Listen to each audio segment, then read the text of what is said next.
Let's see if we can build some oil pressure. It's the oil light there, and the pressure gauge is down on the left. That went out. And it's building pressure.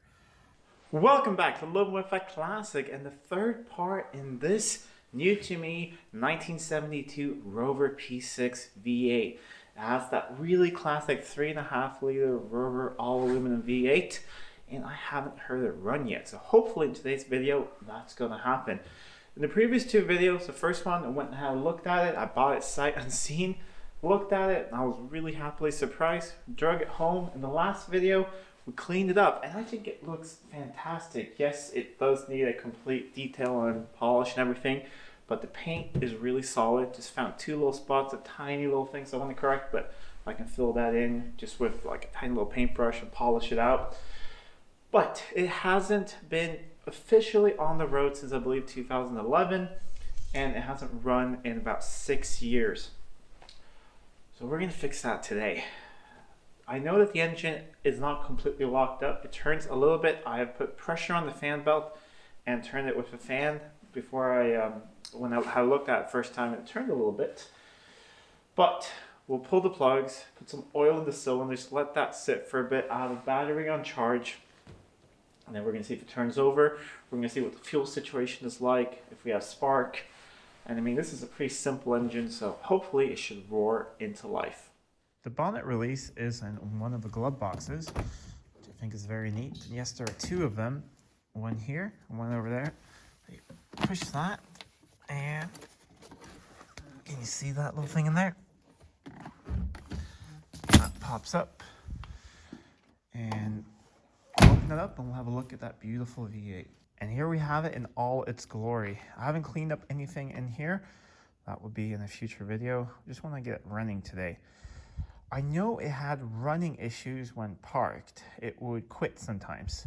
I think it's spark related, but we'll have a look at that. Hopefully it has spark. We're gonna start with pulling these HC leads off. I'm actually gonna grab some tape and number them because I'm not used to working on Rover V8s. I'm mostly a Jag guy, so I don't know the firing order. Don't want to mess that up. So we'll get some tape. We'll mark those up, pull those out, get the plugs, put something in the cylinder to let them soak down. And then while we do that, I can pop off the air cleaner because it looks like we could have some mousage in there. We'll pop those off. I checked yesterday and the carb linkages are all clear, but we'll lubricate that up a little bit. There's oil in the dampers and, or dash pots, I mean. And yeah, we'll go from there. Let's get a little bit of penetrated fluid here on these plugs. Just anything to help, but they look fairly new. I think they look like Bosch plugs. Not really sure what's supposed to be in here originally. I don't have any parts either, but we just want to see if we can get it running. And then since I need to order parts from the UK for these, I want to order everything I need at once. So we're probably going to need some brake parts. We're going to need coolant hoses and everything, so I'd rather try and get it going and then we order everything we need afterwards. Let's see if they're difficult to get out or not.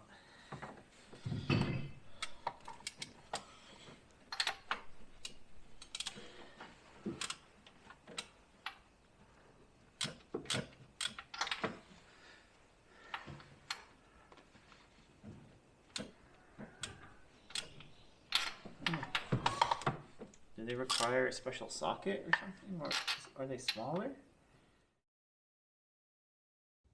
I was about to go shave down one of these sockets a bit because I don't know, the walls seem a little thick on them, and it didn't really want to go on the plug. But then I went to the boot and I got the tool roll, and there was this socket in there, which has pretty much no walls, and that works. So I'm gonna check later. Maybe it's good to get a different socket for these.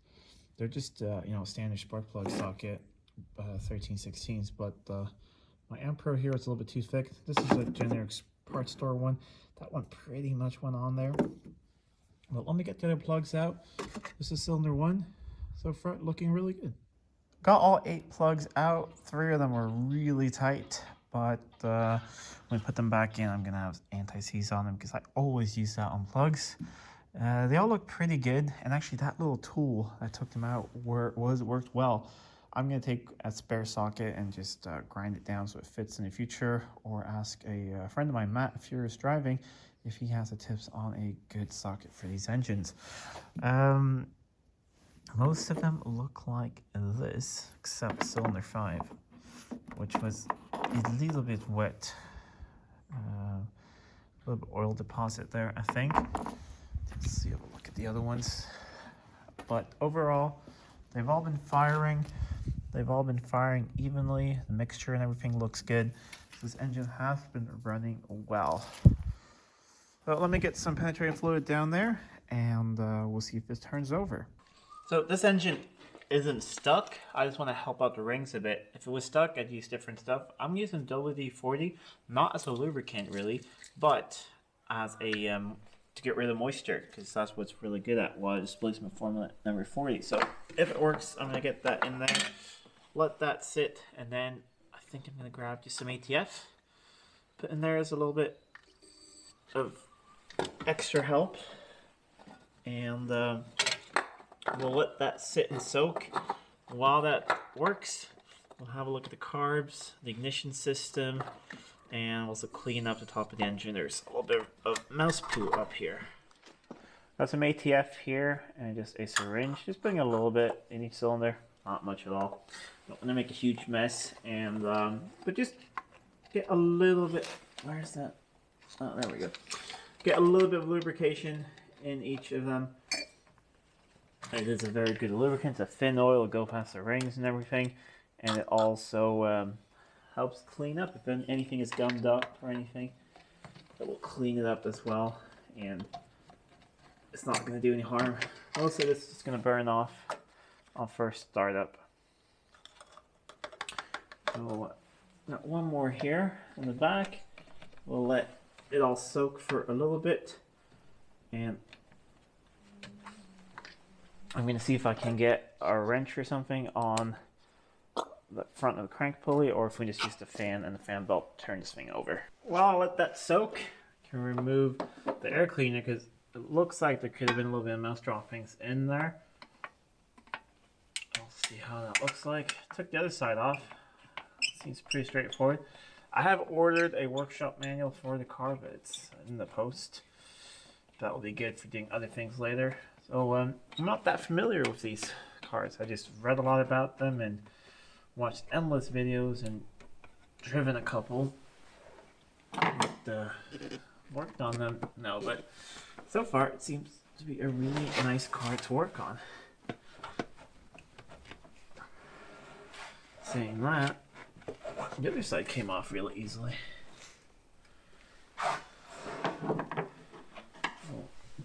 Just go a little carefully right there.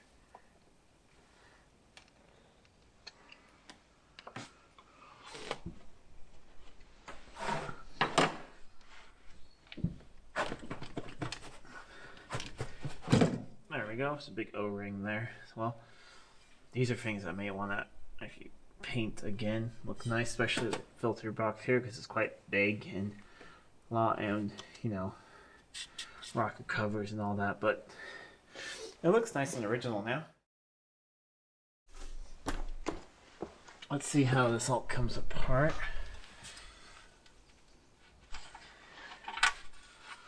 Also want to get this off, see if I can get maybe the whole box off, because there's some mouse droppings underneath there and I just want to clean off as much of that as I can.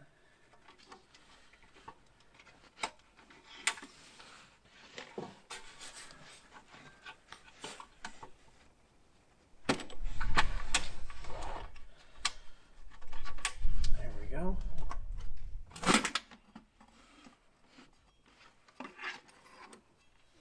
It's a cute little filter. Guessing there's one on both sides. Yeah, there's one on this side as well, and I think it gets removed from in here, but it seems like the mice have just been inside there a little bit, so they haven't eaten the filters at least. I'm gonna see if this is a pain Oh no, it's not a paint to remove. There we go. Now we can dump this out, clean it up. See if I can show you guys. You see a little bit of mouse droppings and stuff in there. So clean that up. But we don't need the air filter on there to start it up. It's actually better to have it off in case it backfires or something. So we'll put this aside. I'll get the vacuum cleaner and then we can clean off all of the mouse poo on the intake.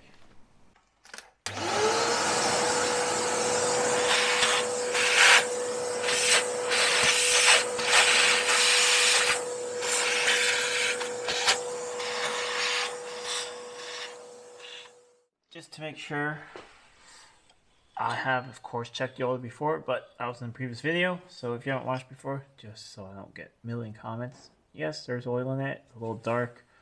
We're gonna change it, you know, as soon as this thing runs, between minimum and maximum, so no issues in firing it up with that at least. So I wanted to see if it turns over, and the easiest way is to do it with a fan. This one doesn't have a viscous on it, so it's a fixed fan, so I can actually do that. Let's see if I can get some light down there.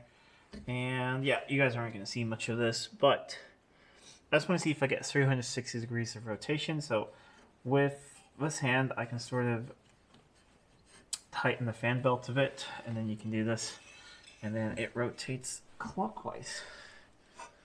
So let us try this at least.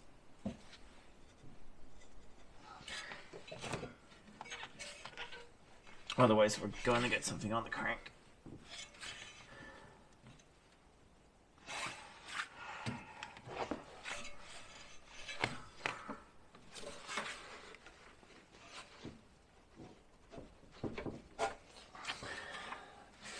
Now I can get to just move a tiny bit. So let me feel down here on the crank. There's almost feels like there's room for starting handle, but let me get something on the crank here to try and turn it over. Couldn't really get a socket on there that well, but there are bolts around it, so I could get on those, and then it does turn. Eventually, I managed to get full rotation out of it, and hooked up the battery. So let's see.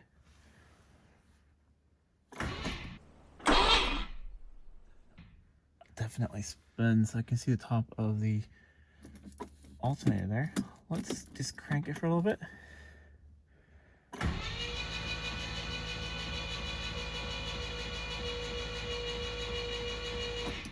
Sounding pretty good.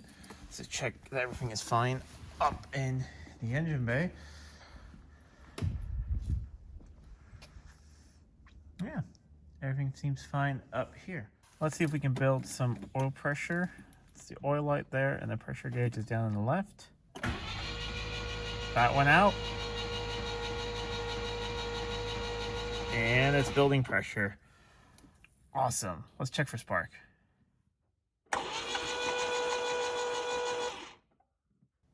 Seem to have no spark. I'll lay it out here and could see nothing from it. I am getting power to the coil, but point here, I'm not getting anything if I open and close them. Nothing at all.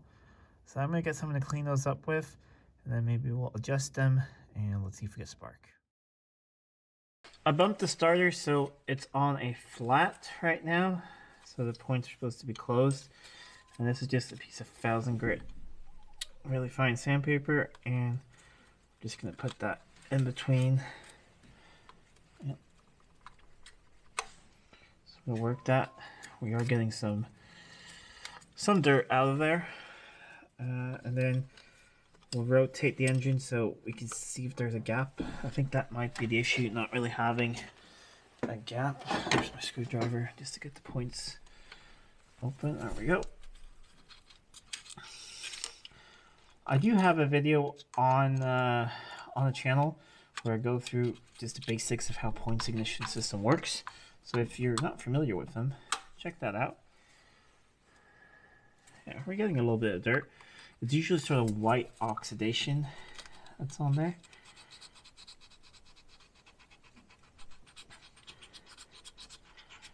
And like cleaning them up, we'll get a contact area again. I think they're pretty clean now. Let me just see if I can turn the engine over by hand, otherwise we'll bump it with the starter. Just to get that on a... Yeah. We'll bump it once on the starter, see if we can get it right where we want it to be. We are right on the lobe of the cam there, and you can see there's not really a gap in between there at all, almost nothing. I'm going to look up what the gap's supposed to be, get some feeler gauges, we'll set that, and hopefully we'll have spark. Starting to get a bit of a point gap, but not enough yet. This, of course, just a rough adjustment. If you really want to do points, it's, with a dwell. But the adjuster is out here, where I have this little ratchet on, and you just move the base plate, and moving it that way opens up the gap. So I'm going to set it at 15 thou, or about 0.4 of a millimeter. So open that up a little bit more. Still a little bit more to go.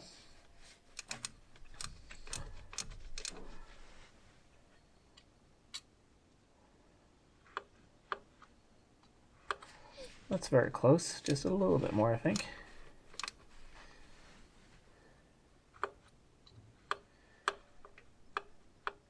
Yeah, pretty good. Now we can actually see that there's a gap. If everything else works as it should, we should have spark now.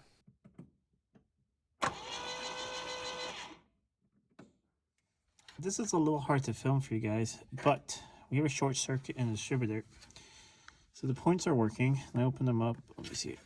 Try and show this to you guys. But if I point, these are set to continuity. So that's on the wire that goes out.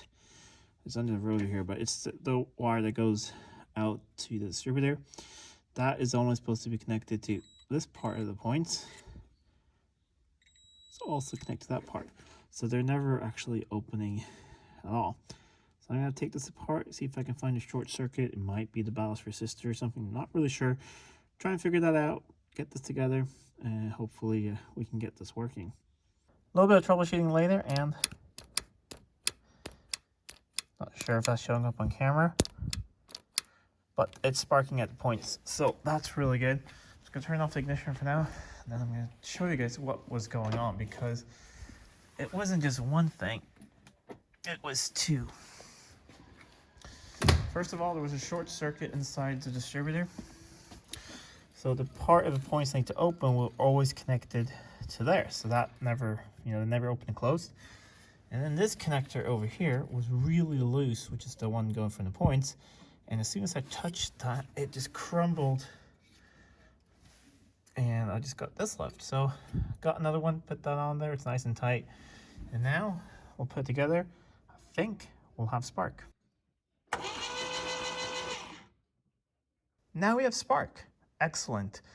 Let me put all the plugs back in, and then we'll focus on the fuel system. Got all the plugs back in and the HT leads on. Now I'm on to the fuel system. If you saw the previous video, I disconnected the power to the fuel pump because I was trying out the other electrics. I didn't want too much fuel going up. It seems like it already has pumped fuel. I disconnected it here from the filter just for a bottle. I just want to see what it's like, because I've looked inside the tank and I've smelt it, and this car was parked before we had ethanol fuel here in Sweden, so it smells like fresh fuel. There's half a tank, so maybe it can start up on it, and then I can continue to dilute it if it looks pretty okay when it comes out of there. The other thing left to check is the radiator. I'm gonna see if we have, oh, come on. Yeah, there's water down there, or coolant, so that's good. Good enough to run it. I mean, before this thing goes back on the road, we're gonna flush the coolant system, new hoses, all of that. But I'm just gonna turn the ignition on, and we'll have that pump run, pump some fuel into that bottle, and you see what it looks like, what it smells like. If it seems like, maybe we can run with it. Let's Let's see. Oh wow, we gotta turn off. It's pumping really quickly. Okay. That was quick. Ooh, I just caught it in time. Let that drip finish and get that bottle out and we'll have a look at it. It looks pretty clear though. It's a little yellowish looking, but it smells really fresh. No real chunks or anything in it. I mean, this bottle I've used to drain a brake system, so it had brake fluid in it. That's where I colored it before, but definitely smells flammable. So I put the hose back on there. Let's turn it on again. Let's see if the carbs fill. Hopefully they don't flood over. If so, we can probably just tap them a bit. They look like they were, recently gone through, at least when the car ran last, because they look pretty clean. But let me fill those up, and hopefully we have no leaks. And that's one of the things I need to order as well. I need one of those fuel filters up there. Pretty cool looking thing. But let's do that, and hopefully no fuel leaks. Electric fuel pump. Ticking away.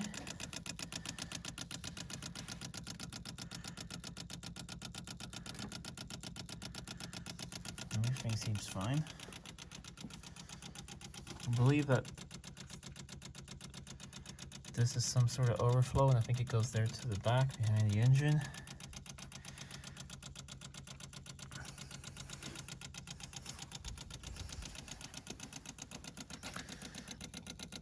No excessive wetness in there or anything. Can see if we have anything on the ground. No, nothing there on the ground. I think next step is to see if this thing fires up. Got a fire extinguisher there, and one in the back as well. Everything else is buttoned up. All the tools are out of the way. So let's give this a shot. Gotta pull the choke out.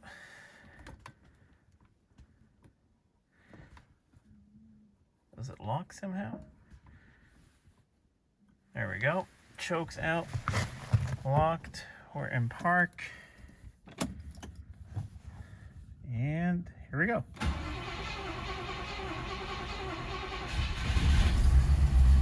No way.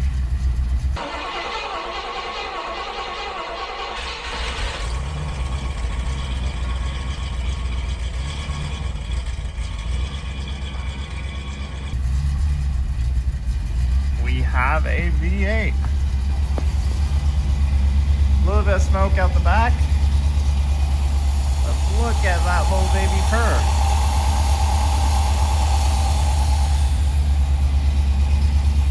We have lots of oil pressure. We're charging. This is awesome. Just turned down the choke a tiny bit.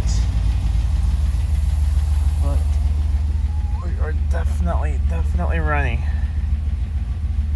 Let's just shut it down for a little bit. I've checked everywhere for leaks. Doesn't seem to be any.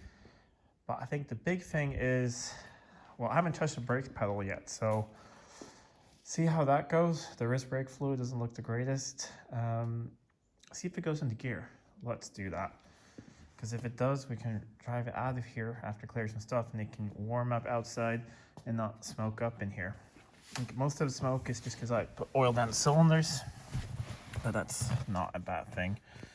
So let's fire it back up. Instantaneous.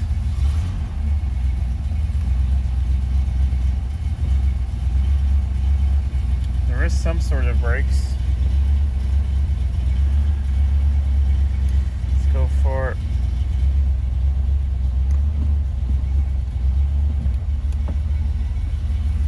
brake warning light. Brakes feel really bad, but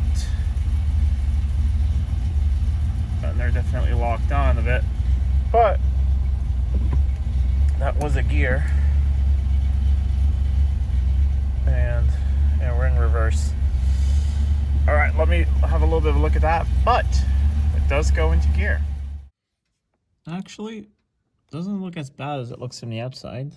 So we'll just fill that one up The other one again up to the correct level, and let's get a feel for the brakes a couple times. Maybe it'll come back to life. The really good news is that I put some brake fluid in. Pedal still feels spongy, so probably just bleed the system. However, they don't stick on. Look at this. I can still push the car by hand. So that's really excellent. I think we will put the bonnet down, drive it out, let it warm up outside, see if it goes up a temperature, and just see what happens.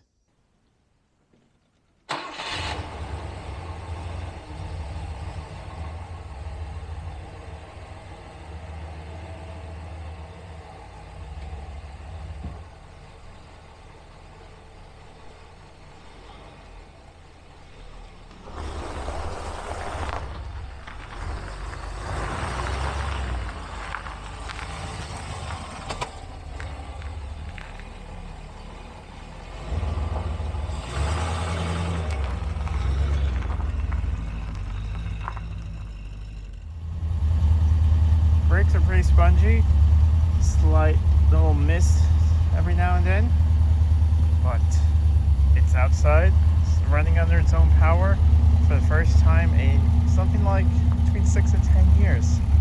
That's not bad. I'm gonna let it warm up now and see what happens. It's missing a little bit every now and then on a cylinder or so, but we're running on old fuel. It really just needs to run, but we're getting up the temperature, so starting to get up in the green there. Middle, that's 85. The great thing is that we're still keeping good oil pressure. That is fantastic. So we should be able to actually completely turn the choke off now. That's a lovely, I hope this is being picked up on camera, just how nice it sounds. Absolutely beautiful sounding V8. Thermostat started to open, starting to feel heat coming up from the top of the radiator. And a little bit of warmth coming back there as well. So it seems to be circulating water and doing what it should. Brakes are still terrible, but we have reverse and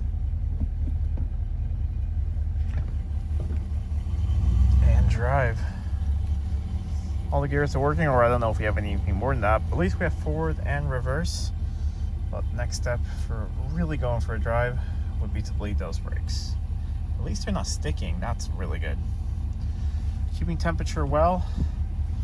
Oil pressure is, yeah, I read somewhere that around 30 at idle, hot is good. So when I put in park, we get really close to 30. We're running old oil. I don't know what viscosity is in there. That's something we're going to change as well. I'm going to order a filter for it, get some oil. But now we know it runs. Good. Let's see how it restarts hot. Beautiful. Well, I'm going to call that a wrap for this episode. It was a success. We started it up, it runs beautifully, has good oil pressure, it's nice and quiet, it goes into gear, and it drove out here. I'm not going to drive it any further without looking at the brakes because there really are none, but they're not sticking. So I'm going to order some service parts. Maybe I'll have a look, see if I need pads or anything. Otherwise, maybe do some brake hoses.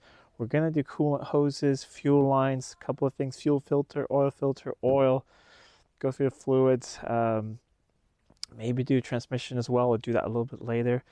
But do everything to get this thing back on the road. I think we're pretty close. All the lights and everything works. Horn, it runs and drives. Just gotta make it stop now. Then we can go and get inspected. And this old Rover can be back on the road. Anyways, I hope you guys really enjoyed getting this thing up and running, because I really did. Until next time, I'm Adam. This was Living with a Classic. I'll see you soon.